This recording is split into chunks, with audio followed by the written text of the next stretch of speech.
atasi masalah.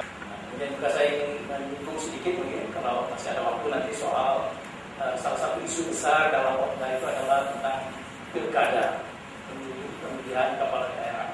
Nah, pilkada ini juga tidak kalah pentingnya, dia merupakan jantung dari otonomi daerah itu. Kalau pilkadanya jelek, tidak mampu menghasilkan kepemimpinan pemerintahan yang efektif, yang punya integritas dan punya kecakapan dalam memanage, mengelola pemerintahan daerah, maka Pemda juga akan tidak berhasil. Nah, ini mungkin hal-hal yang ingin saya coba soroti. Yang pertama saya ingin coba lihat mengenai konsep otonomi daerah itu. Ini banyak sekali konsepnya, tapi yang paling populer saja itu sebetulnya adalah salah satu bentuk dari desentralisasi yang simetris, yang linear.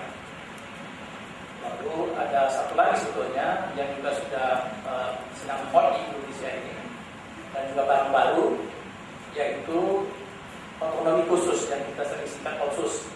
Nah, ini bagian dari desentralisasi asimetris. Ya, kita dengar itu OTSUS itu berlaku di Aceh dan di Papua saat ini. Nah, sebetulnya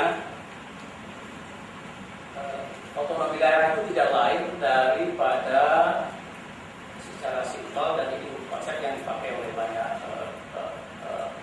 ahli dan kita ingin aplikasikan konsep ini di model Indonesia, yaitu otonomi daerah, yaitu pelimpahan kewenangan, penyerahan urusan atau transfer of power atau authority, bisa luas, bisa besar, bisa banyak, bisa extraordinary, tapi bisa juga sedikit, tetap batas. Nah, siapa yang menyerahkan? Yang menyerahkan bidang-bidang apa saja diserahkan?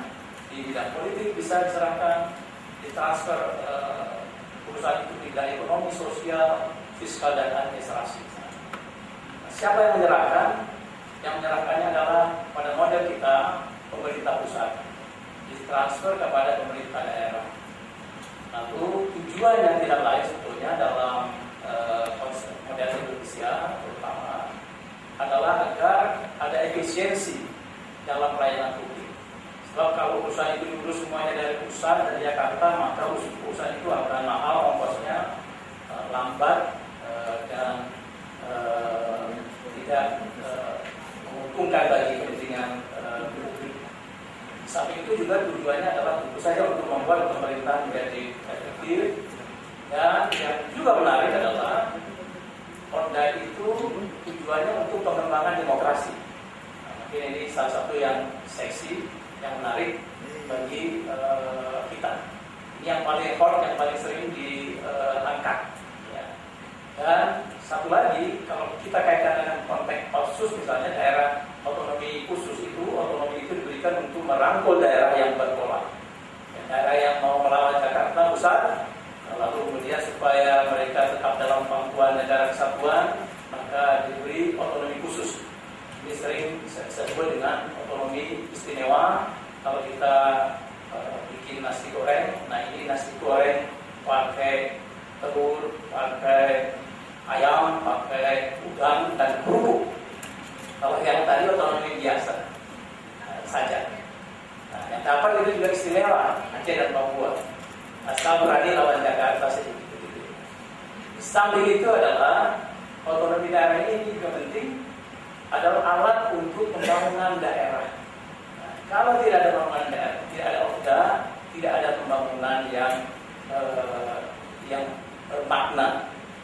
Masyarakat di daerah hanya jadi penonton-penonton saja. Nah, maka ODA ini alat tool for regional development. Inilah konsep otonomi negara yang yang saya ingin angkat dan kita lihat dalam model Indonesia.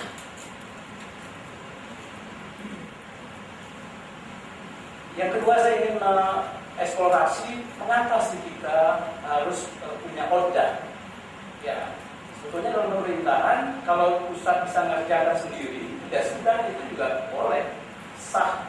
Jadi desentralisir saja semua urusan oleh pemerintah pusat, oleh pemerintah nasional, lalu itu juga dimungkinkan karena power itu sebetulnya pada model negara kesatuan United States kita ada di pemerintah nasional, pemerintah pusat.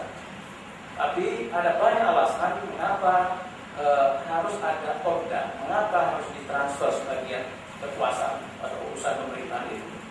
Yang pertama yang harus kita lihat adalah aspek fisik wilayah kita. Indonesia ini luar biasa sekali. Luasnya itu sekitar 1,9 juta kilometer persegi. Negara seluas ini kalau hanya diurus dari satu Jakarta tidak mungkin bisa mengurus dengan baik, dengan efisien. Tambah lagi adalah negara Indonesia berbentuk kepulauan.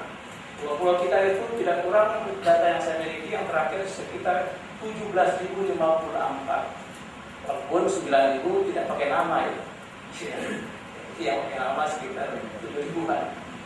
Nah, bagaimana model negara kepulauan atau archipelago state ini diurus dari pusat yang pulaunya banyak kalau kita tidak serahkan sebagian urusan pemerintahan itu kepada pemerintahan daerah. Satu lagi juga negara kita Indonesia ini memiliki remote area, daerah isolir yang cukup tersebar di Papua, ada di Maluku, di Kalimantan dan seterusnya. Ini juga menyebabkan kita harus mengadopsi konsep otonomi daerah itu. Ada alasan yang kedua, yaitu dari segi penduduk. Indonesia ini penduduknya sangat besar. Menurut data 2009 paling tidak 230 juta. Kalau mau pasti nanti hasil sensus bulan Mei ke depan itu akan di-announce oleh BPS berapa jumlah penduduk Indonesia. Jadi kita harapkan nanti selesai sensus Mei itu kita akan tahu berapa pastinya.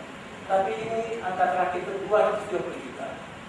Penduduk yang banyak itu tidak mungkin bisa diurus dengan bagus kalau hanya diurus oleh pemerintah pusat saja, tidak di-share urusan itu kepada pemerintah daerah. Ditambah lagi, nah ini yang cukup unik Indonesia kita, itulah pentingnya local government itu. Penduduk Indonesia ini sangat multikultural. Menurut data BPS yang terakhir juga kita punya 1062 etnis.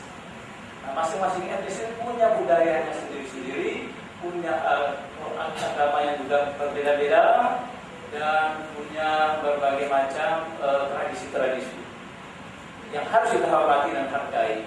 Nah, oleh karena itu juga tidak mungkin mengurus republik yang multikultural ini dengan cara one policy fit for all, satu kebijakan lalu berlaku untuk semua.